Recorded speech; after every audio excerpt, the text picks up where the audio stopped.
So today, pag-uusapan natin ngayon yung movie na The Soul by Pixar. Because nakapag-resonate ako sa experience na yon when I was doing the Ironman triathlon. Yung nagtitraining ako, I want to get that goal as much as possible and I'm really passionate about. Then, I went to this kind of trainings na very intensive. I'll give you a short story about what I'm talking about for the story of Soul. Is si Joe Wagner. Okay. He's a musician. He's really good in piano. Then his dream is to get the gig of Dorothy Williams. So, yung dream na yon, gusto niyang makuha as much as possible. Imagine mo yung parang pag nakuha mo na yun pwede na akong mamatay. I'm so contented already sa buhay. Then all of the sudden, na-meet niya si 22, a lost soul. A soul. 22 is not a lost soul. A soul na walang purpose. Okay, sa buhay. So, nadisgrasya si Joe Wagner. And then yung soul niya, na-meet niya si 22. Until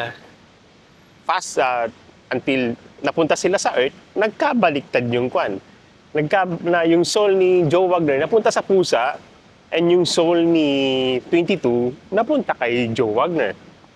So, it was really funny about it kasi nga, si 22, hinahanap niya yung sarili niya para magkaroon na siya ng pass to go to Earth na ano yung mga passion at saka purpose niya, kumbaga. Yun yung parang one-way ticket niya, golden ticket. So, as story goes on, si 22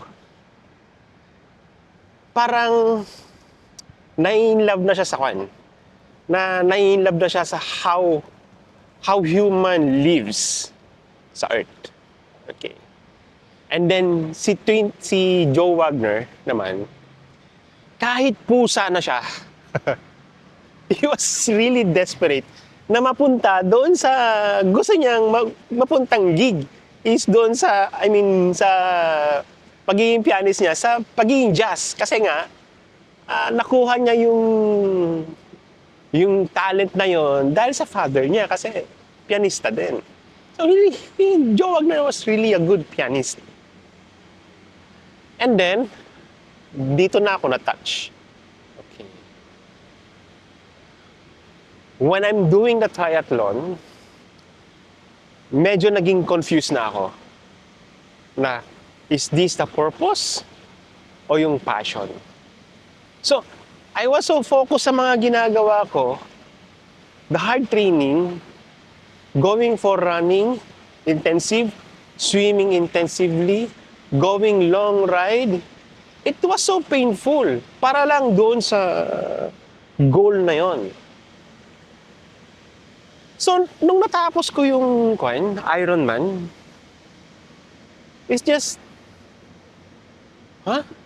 okay, everyone is happy, I'm satisfied what I did for almost 2 years. Yun na yun. Parang, is that it? Totally, is that it for how many months of training? My goal is to go for the finish line. I thought finishing the Ironman give me satisfaction. Okay, I'm like Superman that I can do anything. But the question, does it satisfy you as a human being?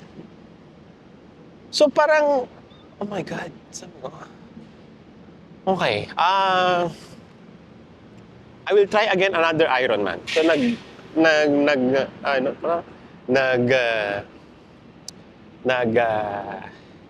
nag-register ako ulit ng Ironman 70.3 Vietnam, Da Nang. So, mas mas hinabaan ko yung training. Kumbaga, more long hours, parang sumobra na ata nung 120 hours per week. You know, para crazy. I was so crazy about it. Kasi, I don't know if I'm confused or midlife crisis. So,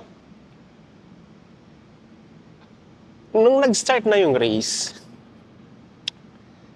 may gusto kong goal. Hindi na yung hindi na yung finish line. I want to do the pangalan to? I want to do the sub 6 Ironman 70.3. Tapos, when the gun start, diretso kaagad ako sa swim. Parang nag-automatic na kaagad yung katawan ko. I was so fast sa swimming. Kalabas ako sa swimming, transition going to the bike. And then the bike, ang bilis ko. Within siguro 90 kilometers yon, nasa 40 plus na ako. I was so fast. Humihit ako ng 35, 32, 35. As in, on the zone ako. Kasi gusto ko makuha yung sub 6 eh.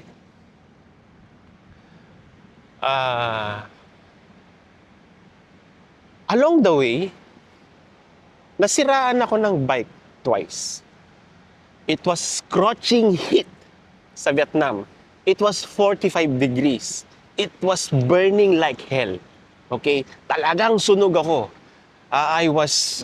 Nahihilo na ako, pero yung focus ko nandoon. I want to finish that line. I want to finish the race and to go to the finish line. Pero dahil sa nangyaring na yon, nasiraan ako twice, hindi ko na mapedal masyado yung bike ko as normal. So talagang mabagal na siya. I'm running at 15 na lang, 15 kilometers per hour. Ang hirap, pagod na ako. Talagang pinipili ko kasi nakaipit yung brake, hindi ko na matanggal. Hindi ko na maayos. Then after nun, pagbaba ko ng bike, ay, sa wakas, sabi ko, magraran na ako. Yun pa yung pinakamahirap sa triathlon, yung takbo. Imagine, nagbike ka ng 90 km, tatakbo ka pa ng half marathon. So, pagbaba ko ng bike ni Legs, bigla akong kinuha ng dalawang taga-bantay ba yun? I don't know. And then, pinasok agad ako sa clinic. Uy, sandali, bakit? Ba't ako sinapasok? Ba't niyo ako kinukuha? Anong ginawa ko? Anong mali ginawa? Yung pala, I didn't notice, my face is may dugo na. Dugo na yung bunganga ko. I didn't notice na lahat. Pati yung, I don't know. Nakita ko na lang doon, sinabi sa akin, may dugo na. May dugo na. Ay, nako, sabi ko. Okay. So, marami na, nagla-flashback na naman na. Sa dami naman ng problema, eto, nabigyan pa ako ng ganito. So, sa dami ng problema ng patong-patong, syempre, nagkaroon na rin ako ng thoughts. Yung doktora, sabi rin sa akin na hindi mo na kailangan wag mo nang ituloy kasi hindi na kaya ng katawan mo. You're bleeding like, your body is not functioning well. Your body is giving up. Kaya nagkakaganyan. And because of the heat, sumabay pa yon. So sabi ko, so parang 15 minutes ata doon nag-iisip ako, i-DNF ka na namin, at least there's still an Ironman. Yeah. But I traveled for thousands of miles just to go there because I want that finish line. Gusto ko yung medal. I want to finish it so badly. So, ang nangyari,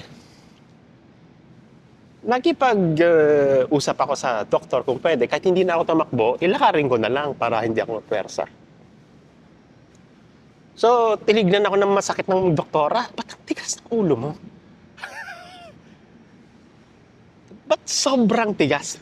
So, nag-discuss kami tungkol doon. Hindi ko na matandaan kung ano yung mga pinag-usapan namin. Pero, in my back of my head, alam ko, nakipag-bargain ako na gusto kong tapusin as much as possible. Kahit hindi na ako tumakbo, lakarin ko na lang yung half marathon.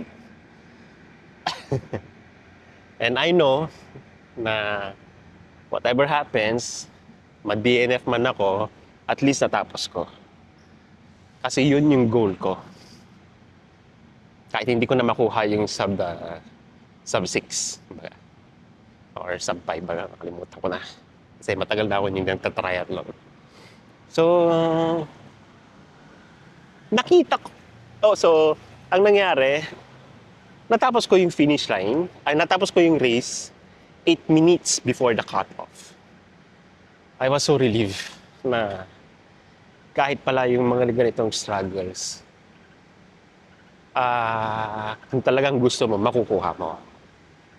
But, after the race, doon na ako nag-click na, am I doing this to myself or to the other people? Kaya napanood ko yung The Soul ng Pixar, talagang nag-resonate sa akin si Joe Wagner. Because he was so desperate na gustong makuha yung gig na yon kahit anong mangyari. Imagine, inaway niya pa yung mother niya tungkol doon. Pero yung kwento na yon, magandang lesson for me. Because parang it means na kung nakuha mo na yung gusto mo, you fulfilled your life. That is your identity. Yung pala hindi. Ang purpose pala yung movie na yon is Joe Wagner should be enjoying his life. So, again, I'm putting myself there. I should have enjoyed the journey, not the destination. So, dapat ang ginawa ko noon is better going for run and enjoy the sunlight, going for swim, and enjoying the sea, relaxing, enjoying bike, seeing the beautiful places. Pero hindi ko ginawa yun eh. I was so focused doon sa gusto kong mangyari sa pagiging Ironman. So, yeah. It really touched me about that. And, I don't know. Talagang pumutok yung ulo ko nung napanood ko yun. So, nung napanood ko yun, inulit ko ulit. So that to understand what is life really is. And I learned that life is about enjoying what you have. Talking to your friends, laughing at them, feel the air, everything. And that's life. So yeah, hope nyo nagustuhan nyo tong video na to, and hoping naka-learn kayo sa akin about my story. And my advice is enjoy life. Don't be hard to yourself. So yeah, bye-bye.